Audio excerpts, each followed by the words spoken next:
Supreme Darkness is the next set releasing for the Yu-Gi-Oh TCG. This set has some new archetypes, but the biggest impact seem to be the new support. This includes Evil Hero, Azamina, Diabellstar, Gladiator Beast, and more. There's even a new Mulcharmy being introduced, which is going to be critical to combat the new archetype of Malice. In this video, we are going to go over everything you should expect from the new set, Supreme Darkness. We're going to go over new cards, their effects, their impacts, and a combo from each support. Keep in mind that the combo might not be the most optimal, and that is just to showcase the potential of the new cards. Let's get into it. First ball. Let's call Garrett.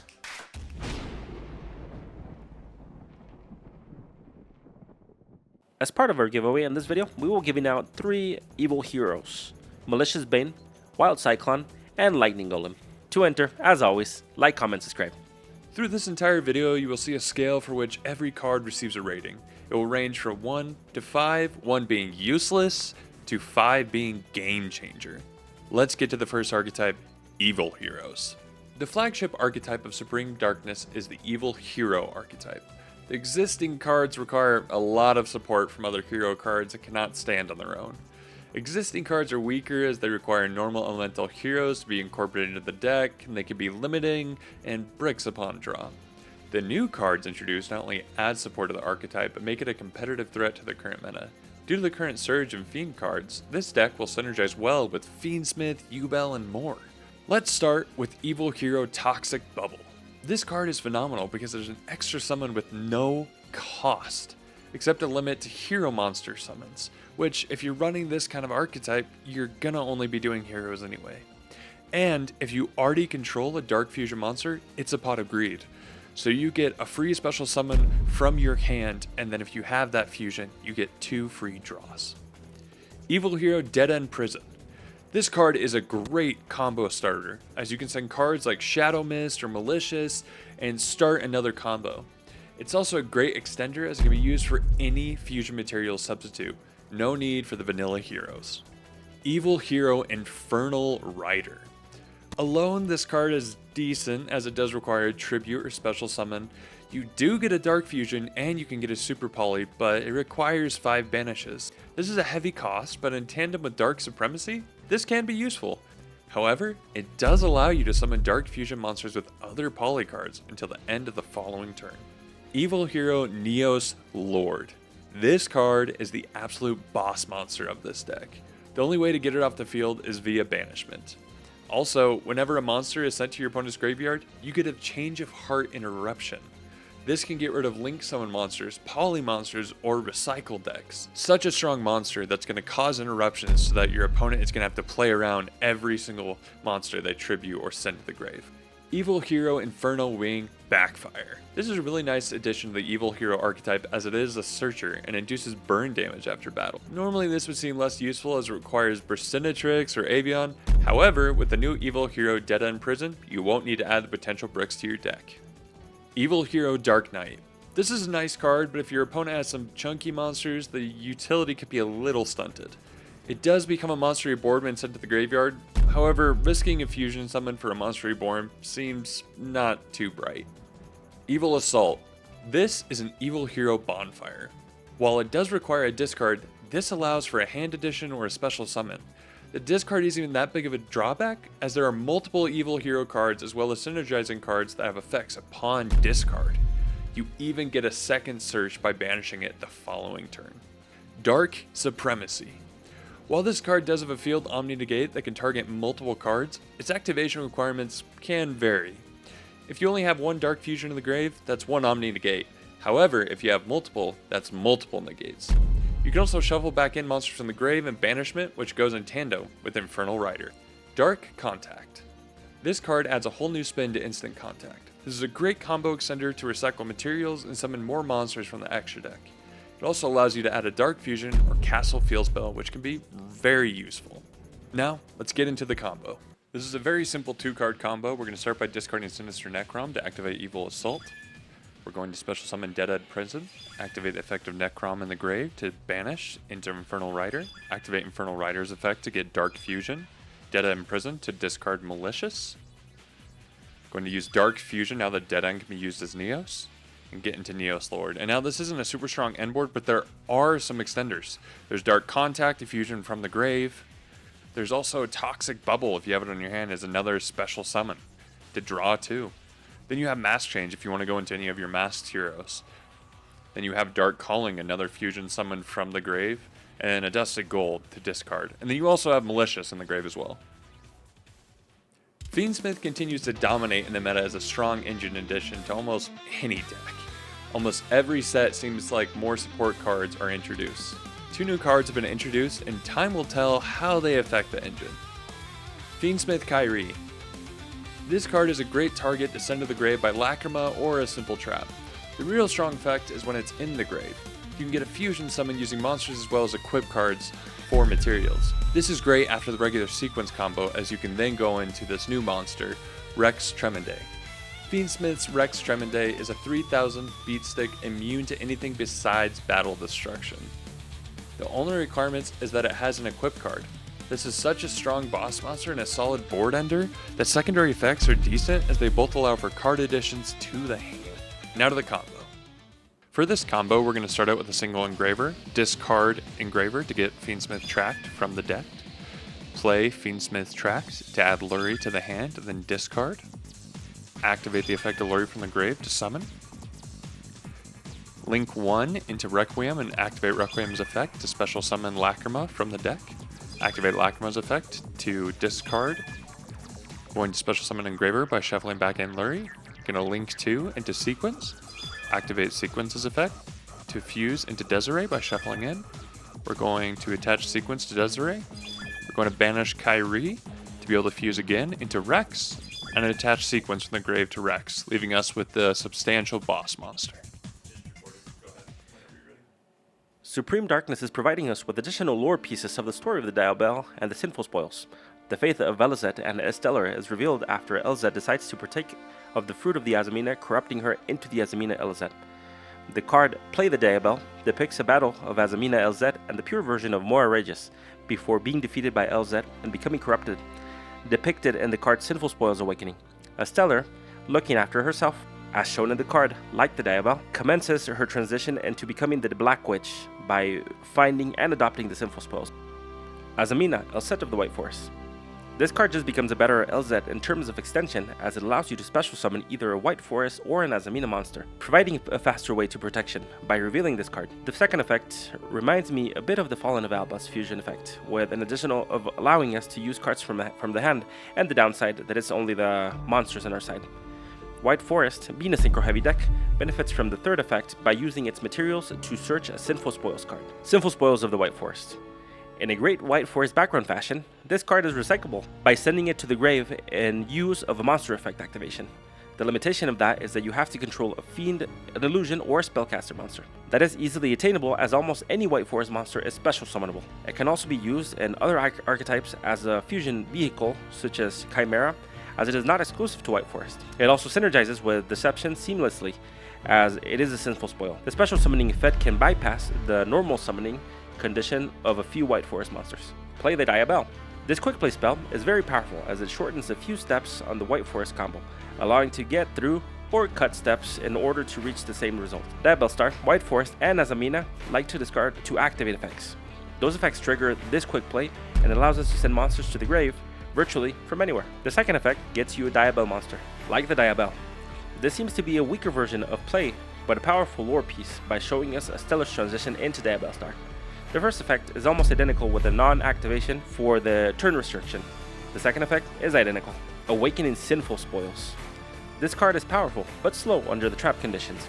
It can be used to clear the field for a good answer on the clapback, making it much more powerful if an illusion monster remains on the field with a grave effect. Queen of the Azamina. Great synergy with Diabell Star, as it special summons itself.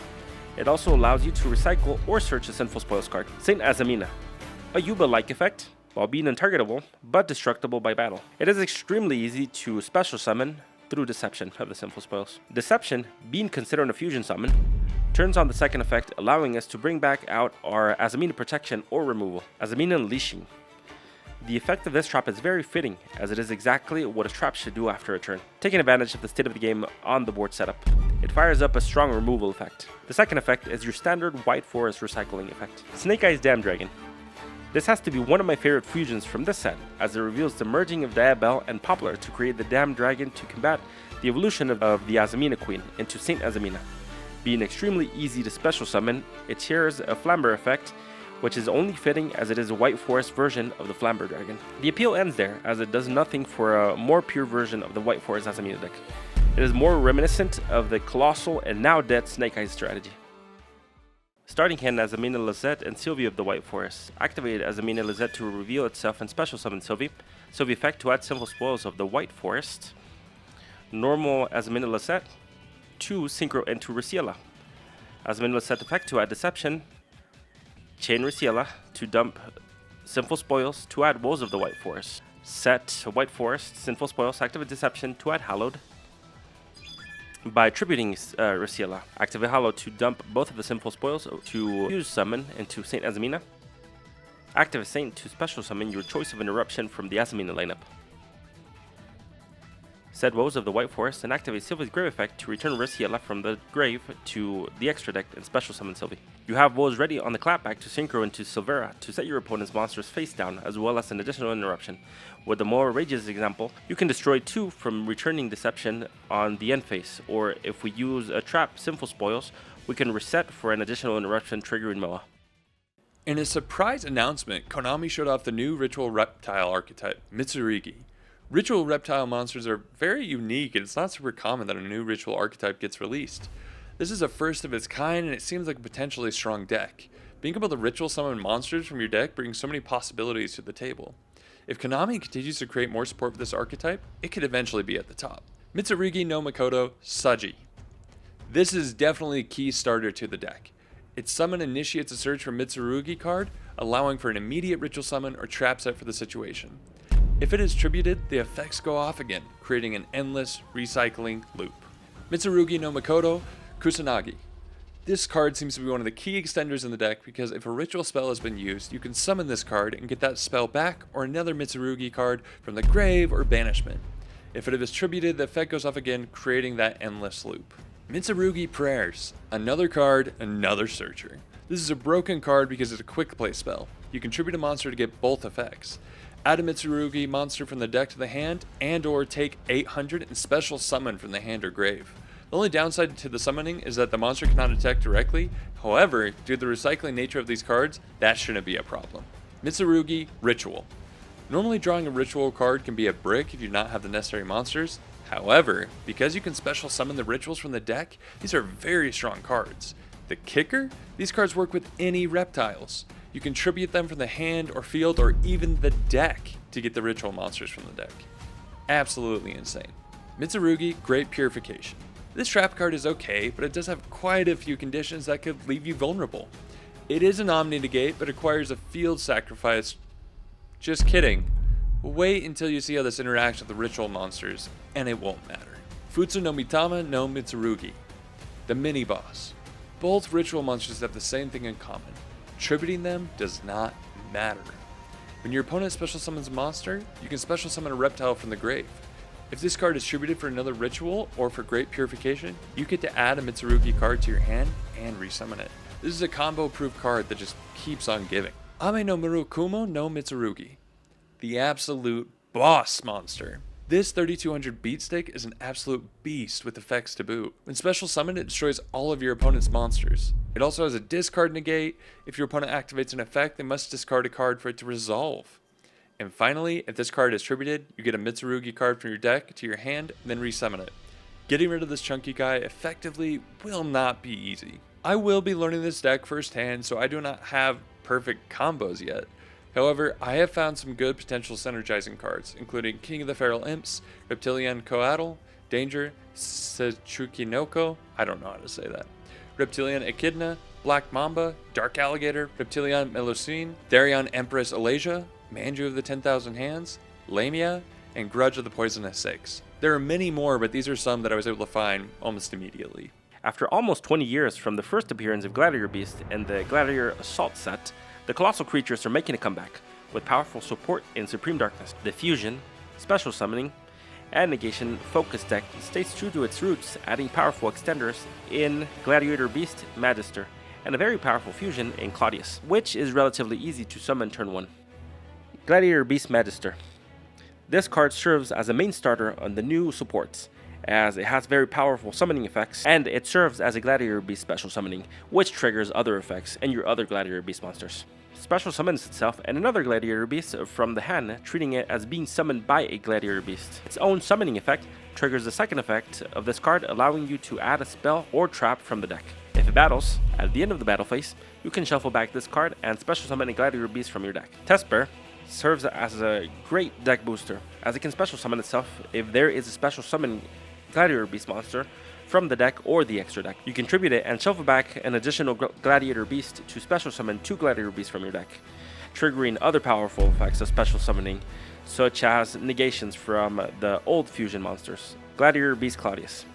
This card serves as a great game changer, as even though in most cases it will be run at 1, it can conduct battle phase twice if summoned by its summoning conditions. The summoning condition is pretty hefty, as it requires 5 Gladiator Beast monsters that can be used from the grave or the field. Based on the player's turn, you can either special summon a Gladiator Beast from your deck during your turn, or special summon a level 11 or lower Gladiator Beast from the extra deck, ignoring summoning conditions. That makes great way into special summoning and getting into your higher level fusions that contain negations. Gladiator Beast Darius.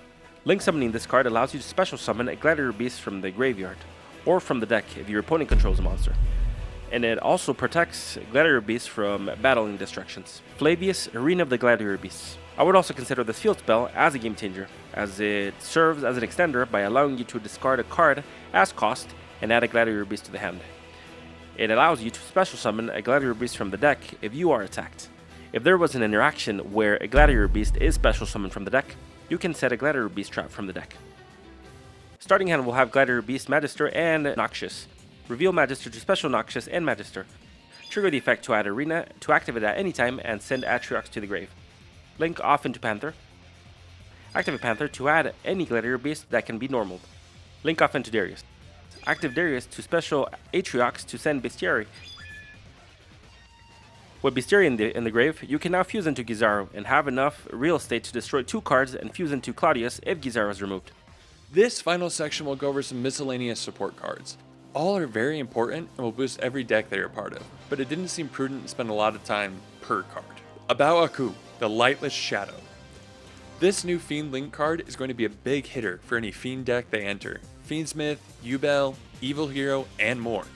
1 discard for 1 pop on the field.